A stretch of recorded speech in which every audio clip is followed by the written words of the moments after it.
विनाशस्तु मित्राणां यस्तो ऐश्वर्य कल्याण वस्तु आयुष्मान भव। भोलेनाथ आपको बस स्वस्थ और सुखी रखें, खूब आगे बढ़ाएं। पूरी दुनिया में इतना नाम हो आपका कि पवन लगाओ, और इतनी मोहब्बत, इतना प्रेम, इतनी आस्था है भगवान के प्रति, और मैं भगवान से हमेशा कामना करता हूँ। इतना अच्छा है आपका, हमको जो है सब लगता है। इंद्रबंधो लिराजमंद्रबंधो महाबलधरामी रक्षेमांचलो। मेरा देता रहता है टीवी पे हमेशा न्यूज़ उस पर। जी हाँ, वहाँ के पुजारी मतलब जितने भी वीआईपी वहाँ आते हैं, मैं ही पूजा वूजा कराता हूँ। वहाँ के मेन मोहन मार्कंड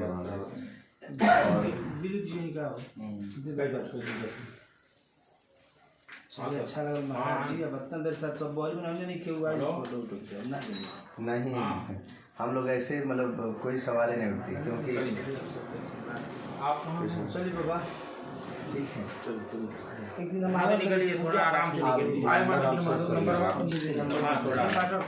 आप नंबर अपने में सेव कर लें ताकि बाबा का आशीर्वाद हम आपको देते रहें। और मैं वहाँ श्रृंगार उंगार होता है तो मैं फोन दे बबुआ हमारा दे तो 44 हाँ 94